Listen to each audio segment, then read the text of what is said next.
आणखी एक महत्त्वाची बातमी, सिंधू जलकरार स्थगित केल्यानंतर आता काश्मीरला मोठा फायदा होणार आहे। जम्मू काश्मीरमधील 6 जलविद्युत प्रकल्पांच्या कामाला यामुळे गती मिळणार आहे। सिंधू करारामुळे 4 वर्षांपासून रखडलेले प्रकल्प आता पुनर्जीवित होणार आहे। तर सिंधू करार स्थगित केल्यामुळे आता पाकला पूर्वसूचना देणं बंधनकारक नाही आहे। शहांच्या जलशक्ती मंत्री CR पाटलांसोबत या संदर्भात 2 बैठका झाल्या।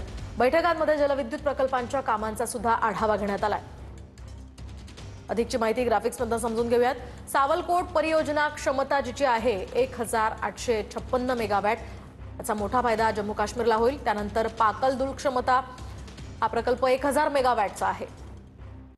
तर रतले प्रकल्प आहे ज्याची क्षमता 850 मेगावॅट आहे। त्यानंतर बरसर प्रकल्प आहे ज्याची क्षमता 850 मेगावॅट आहे।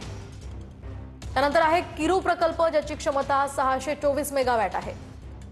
त्यानंतर आहे किरथाई प्रकल्प ज्याची जो 1 आणि 2 1320 मेगावॅट क्षमतेचा आहे।